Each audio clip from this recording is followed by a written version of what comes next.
So hello dear students, welcome all of you. In this video we shall discuss some another terms in the chemistry, coordination chemistry. So first of all, the coordination entity. In the previous video we have seen some terms related to coordination chemistry, that is coordination number. And now the further term is coordination entity. Now whom to call coordination entity? So coordination entity is nothing but it is the central metal ion and which is attached to the number of ligands. The coordination entity is nothing but the coordination compound is having two parts, counter ion and the complex ion. But we don't consider complex ion here. इथं मी coordination entity कुणाला म्हणालोय? Your coordination entity contains only central metal attached to fixed number of ligands. किती नंबरला? Fix. त्याची एक संख्या ठरलेली, कारण प्रत्येक सेंट्रल मेटलचा कोऑर्डिनेशन नंबर हा फिक्स असतो. त्याची सेकंडरी व्हॅलन्सी फिक्स असते, आपण पाहिलेलं आहे पॉस्ट्युलेट मध्ये. तर coordination entity is the composition of metal connected to fixed number of ligand. Just we shall take one example. FeCN6 4-. If somebody asks you which is the coordination entity, तर तुमच्या या total फॉर्म्युल्यामधली coordination entity आहे FeCN6. Bus, this is the coordination. काय आला याच्यामध्ये? Metal and fixed number of ligand, 6 ligand आणि metal. This is the coordination entity. So coordination entity is the central metal ion connected to fixed number of ligands. That is the coordination entity. Next आहे coordination sphere. Now what is coordination sphere? The coordination sphere is the central metal ion connected to the ligands which is enclosed in the square bracket. What is coordination sphere? It is the part of coordination compound containing central metal ion and ligands enclosed in square bracket. म्हणजे ह्या example मधली total coordination sphere काय झाला? समजा मी हा example घेतला K4FeCN6. So your coordination sphere is this much. एवढा काय झाला तुमचा कोऑर्डिनेशन स्फिअर झाला. कोऑर्डिनेशन एंटिटी काय झाली? FeCN6. कोऑर्डिनेशन स्फिअर म्हणले की फक्त त्याच्यामध्ये एक एक्स्ट्रा काय ऍड करायचंय? We have to just put bracket. Square bracket मधली एंटिटी आणि ह्या स्क्वेअर ब्रॅकेट धरून काय बनतो? Coordination sphere. छोटा छोटा डिफरन्स आहे. कोऑर्डिनेशन स्फिअर टोटल ब्रॅकेटला धरून, ब्रॅकेट सोडून ब्रॅकेटच्या आतमधला मेटल आणि ligands, that is coordination entity, coordination sphere. And next, the complex ion. Now what is mean by complex ion? The complex ion is nothing but it is the electrically charged ion. आता ह्याच्यात थोडासा फरक आहे. Electrically charged ion. Electrically charged ion which contain central metal connected to number of ligands having certain charge. बघा, electrically charged ion which contain metal and ligand. म्हणजे आता ह्याच्यामध्ये coordination entity आपण बघितलं, एवढंच आहे. कोऑर्डिनेशन स्फिअर म्हणलं की स्क्वेअर ब्रॅकेटच्या मधला टोटल पार्ट स्क्वेअर ब्रॅकेटला धरून, आणि कॉम्प्लेक्स आयन म्हटलं की ह्यांनी काय म्हणाले? Electrically charged ion. Electrically charge म्हणजे त्याच्यावर काही ना काही चार्ज आहे. म्हणजे मी जर हे K4 म्हणजे 4+ जर काढले तर याच्यावरचा चार्ज काय येईल? Fe. हे 4+ जर काढले, 4+ ला सॅटिस्फाय करण्यासाठी इथं काय येईल? 4-. So FeCN6 4-. तर बघा, इलेक्ट्रिकली चार्ज्ड आयन कसला आयन आहे? आता हा टोटल आपला झाला complex ion. Electrically charged ion which contains metal connected to ligands. Electrically charged ion which contain metal connected to ligands. That is the complex ion. That is the complex ion. Or we may take another example. If suppose this is Cu NH3 4 square bracket 2 plus. हे बघा, हे total काय झाला? This is complex ion. Complex ion म्हटलं की त्याच्यावरती काय राहणार? चार्ज राहणारच. चार्ज असणाराच फक्त कॉम्प्लेक्स आयन बनू शकतो. मी जर ह्या टोटल, हे बघा, ह्याला जर तुम्हाला म्हटलं हा कॉम्प्लेक्स आयन आहे का? नाही. का नाही? याच्यावरती चार्ज नाही. दिस इज कोऑर्डिनेशन कंपाऊंड. हा कॉम्प्लेक्स कंपाऊंड आहे. पण ह्या कॉम्प्लेक्स कंपाऊंड मधला मी K4 काढला आणि फक्त चार्जड पार्ट ठेवला. अनायनिक पार्ट ठेवू किंवा कॅटायनिक पार्ट ठेवू. आता हा कॅटायनिक कॉम्प्लेक्स आहे. हे बघा, हा पण कॉम्प्लेक्स आयन आहे पण कॅटायन आहे. हा पण कॉम्प्लेक्स आयन आहे पण काय आहे? अनायन आहे. तर कसला? Electrically charge. त्याच्यावर काही ना काही काय असला पाहिजे? चार्ज. चार्ज असेल तरच तो कॉम्प्लेक्स आयन. चार्ज जर नसेल, आता हे बघा, हा चार्ज नसलेला part, that is not complex ion, that is complex compound और coordination compound. Okay, and this much part is coordination sphere, square ब्रॅकेटच्या मधला. आणि स्क्वेअर ब्रॅकेटला धरून कोऑर्डिनेशन स्पियर, स्क्वेअर ब्रॅकेटच्या आतमध्ये जो आहे मेटल आणि फिक्स्ड लिगँड, ती झाली coordination entity. So this is the term coordination entity, coordination sphere, complex ion. So all these are the related terms to coordination compound. Next आहे types of complexes. काल सुद्धा आपण कॉम्प्लेक्सेसचे टाइप शिकले दोन, होमोलेप्टिक कॉम्प्लेक्सेस आणि heteroleptic complexes. Those types are dependent upon ligands. कशावर अवलंबून होते? लिगँड. जर सगळे सारख्याच टाइपचे लिगँड मेटलच्या भोवती असतील तर होमोलेप्टिक, जर वेगवेगळे लिगँड मेटलच्या भोवती असतील तर हेट्रोलेप्टिक कॉम्प्लेक्सेस. तसं आज जो आपल्याला परत कॉम्प्लेक्सेसचे टाइप बघायचे, but those types are depending upon the charge. Previous video मधले होते depending upon the type of number of ligand and type of ligand. Ligand कुठल्या टाइपचे आहेत आणि किती किती आहेत याच्यावरून पाडलेले होमोलेप्टिक, हेट्रोलेप्टिक. इथं आहे चार्जवरून पाडलेले कॉम्प्लेक्सेसचे टाइप. त्याच्यामध्ये पहिला टाइप आहे कॅटायॉनिक कॉम्प्लेक्सेस. कसला? कॅटायनिक कॉम्प्लेक्सेस. कॅटायनिक म्हणजे तुम्हाला कळालं असेल, the complexes which possesses positive charge. The complexes which are positively charged, such complexes are called cationic complexes. The complexes which contain positive charge. म्हणजे उदाहरण जर घ्यायचं झालं, suppose this is cobalt amine complexes, CONH3 6Cl3. आपण हा पाहिलेला आहे. मी ह्याच्यातले जर 3 क्लोराइड आयॉन काढले, काउंटर आयॉन काढले, हे 3 Cl जर काढले तर ह्याच्यावरती काय चार्ज आलाय? 3+. सांगा आता. दिस इज द कॅटायनिक कॉम्प्लेक्स. कारण इथल्या कॉम्प्लेक्स आयनवरचा चार्ज काय झाला? पॉझिटिव्ह झाला. So the complex compound which contain positive charge on the complex ion, ज्याच्यावरती पॉझिटिव्ह चार्ज असतो, सच कॉम्प्लेक्सेस आर कॉल्ड कॅटायनिक कॉम्प्लेक्सेस. अशा कॉम्प्लेक्सेसला काय म्हणायचं? कॅटायनिक कॉम्प्लेक्सेस, ज्याच्यावरती कोणता चार्ज असतो? Positive charge. दुसरा कोणता आहे? Anionic complexes. The complexes which contain negative charge. ज्या कॉम्प्लेक्सेस वरती कोणता चार्ज असतो? निगेटिव्ह चार्ज असतो. Suppose this is AuCN4-. See this is the complex. आता या कॉम्प्लेक्स वरती कोणता चार्ज आहे? निगेटिव्ह. कसा आला निगेटिव्ह? याच्या अगोदर इथं जर मी H घेतला, हा झाला कोऑर्डिनेशन कंपाऊंड. याच्यावर H म्हणजे H+. मग हा जर मी H+ काढला तर इथं काय येईल? मायनस. मग सांगा आता, ह्या कॉम्प्लेक्सवरचा चार्ज कोणता आहे?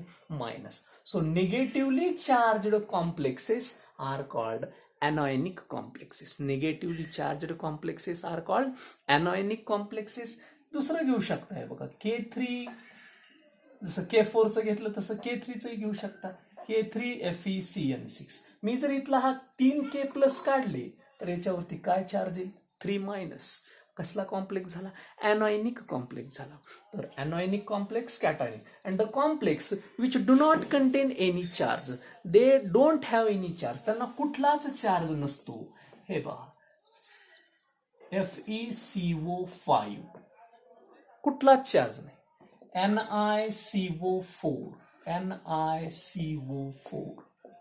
काहीच नाही. ह्याच्यावरती चार्ज जो आहे तो किती आहे? 0. म्हणजे ज्या कॉम्प्लेक्स कंपाऊंडवर कुठलाच चार्ज नसतो, such type of complexes are called neutral complexes. अशा कॉम्प्लेक्सेसला काय म्हणायचं? Neutral complexes. So cationic complexes, anionic complexes and neutral complexes, these are the types of complexes. And next we have to calculate the oxidation state of the central metal. लक्षात घ्या, coordination कंपाऊंडचा हा सगळ्यात महत्वाचं basic आहे. It is the heart of coordination compound. We should calculate oxidation state of all the coordination compounds central metal atom. आपल्याला प्रत्येक coordination कंपाऊंड्सच्या central metal ॲटमची ऑक्सिडेशन स्टेट काढताच आली पाहिजे. We must have command on that. आपल्याला त्याच्यावरती command असलंच पाहिजे. So how to calculate oxidation state of the central metal ion. तर oxidation state of central metal ion काढायचे. समजा मी हा कॉम्प्लेक्स घेतो HAuCN4, बरोबर. आता ज्याची काढायची, ह्याच्यात कोण आहे central metal ion? The Aurum gold is the central metal ion. तर आता ज्याची काढायची त्याची धरायची X.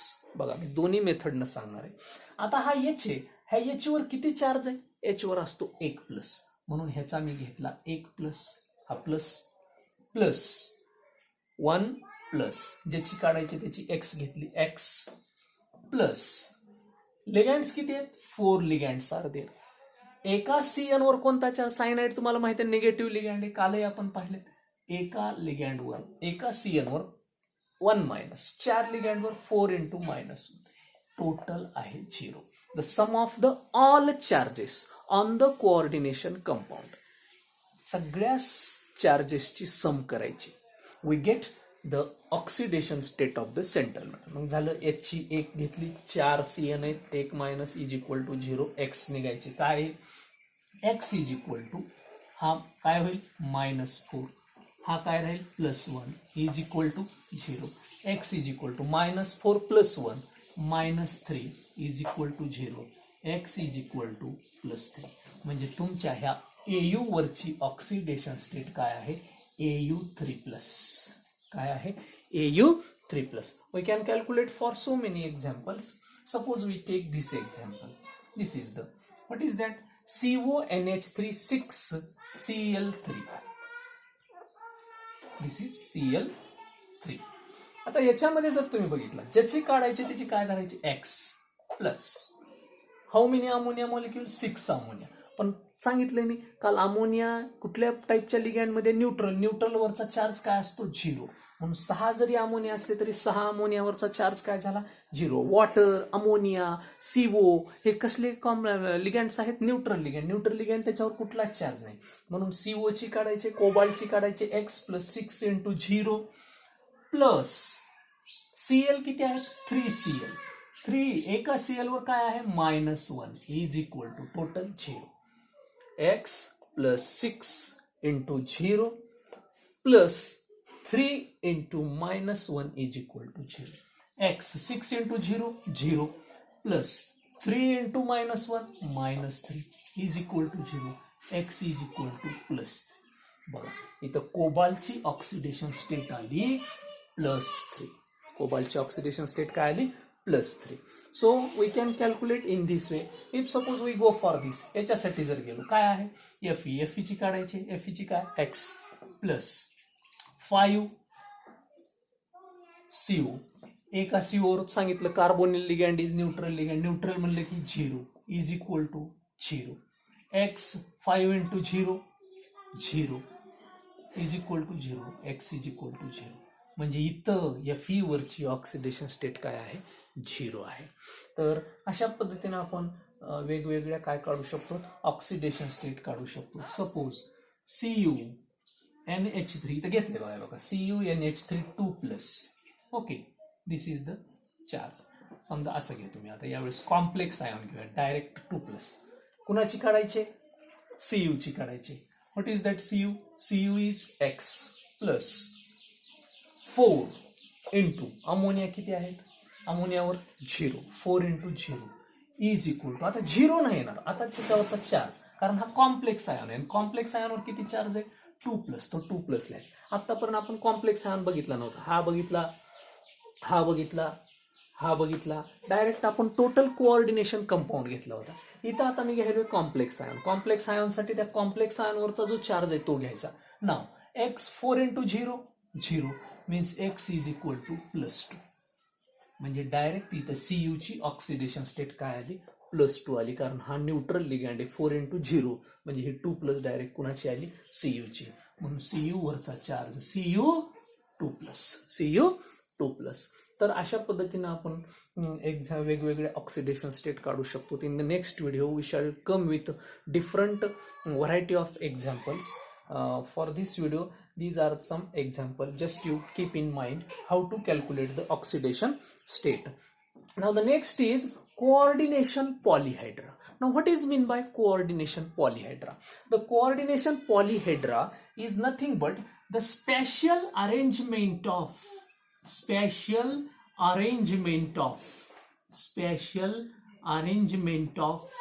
ligands around the central metal atom.